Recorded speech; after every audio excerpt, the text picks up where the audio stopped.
So ito mga ka-GM, bali isang Mini Cooper to. Bali sinervisan natin to. 3 cylinder yung kanyang makina. Bali 4 liters yung nilagay nating langis dyan.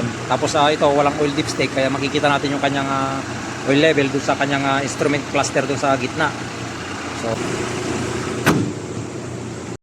So ito bali sa Mini Cooper mga ka-GM, no? Ito chine-check natin yung kanyang oil level na inilagay natin 4 liters.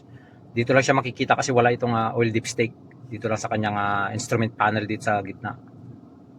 Naka-start yung makina, normal idle lang siya para makita natin yung kanyang measurement sa kanyang langis. So ayan, 97%, 99, 100. So ito yung inilagay nating langis mga ka-GM, 4 liters. So kailangan nating dagdagan kasi kulang pa siya, oh. Nasa gitna lang siya ng minimum sa maximum, dapat nasa 3/4 ito. Kaya kailangan lagyan natin ng mga 4.5 liters. So ito no, bali nagdagdag tayo mga ka-GM, ginawa natin 4.5 liters yung inilagay natin na langis. So ito, inulit natin yung pag-check. Ayan, saktong-sakto siya mga ka-GM sa maximum, oh.